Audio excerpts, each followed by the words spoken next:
شوف يا يونس، يعني دائما الواحد يحرص انه تكون بداية يومه بداية قوية جدا. كل ما كانت بدايتك قوية كل ما كنت تقدر تواجه مثل هذه الظروف. ما أخفيك أنا الأسبوع اللي راح كنت إنسان مختلف تماما. نعم، تعبان جدا جدا تعبان، وما زلت والله في آثارها الآن. ويمكن الشباب يعني يشوفون من ضمنهم سلطان الله يحفظه، كان يقول لي وينك وينك، وأقول له مشغول مشغول مشغول وزيادة، تعبان يعني تعبان نفسيا. وش في أشياء خاصة يعني. لكن سبحان الله، يعني أنا أقول لولا الله ثم أنه رزقنا بهذه الطاعات، ولا كنا في تعب أشد.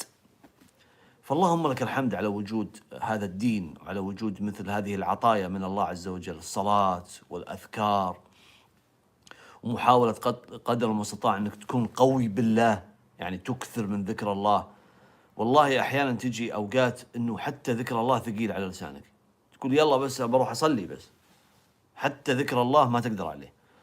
فكل ما كان لك يعني رصيد من هذا الخير يعطيك الله عز وجل ويكرمك فيه بمثل هذه الأوقات الشديدة.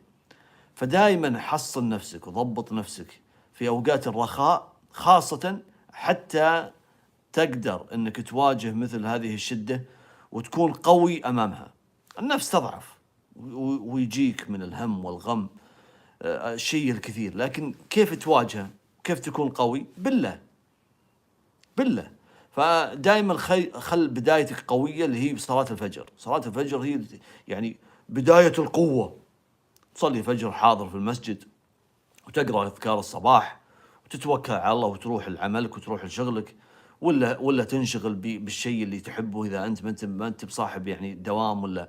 فكل هذه المعاني تخليك قوي وتقدر تواجه ضغوطات الحياة والأمور اللي تصير في حياتك. فكل ما كنت قريب لله عز وجل، ترى على حالك، يعني أنا ما أقول لك هذا الكلام وأنا أقول لك أفضل الناس وأنا ما أدري إيش وأنا الزاهد العابد. أنا مقصر جدا وعندي من الذنوب الشيء الكثير، ولكن عندي خير، أنا قاعد أقدم خير لله عز وجل، لعل الله عز وجل يقبل هذا الخير ويعيني على مواجهة هذه الحياة. فرسالة بسيطة لعلها وصلت عندك يا يونس، الله يحفظك.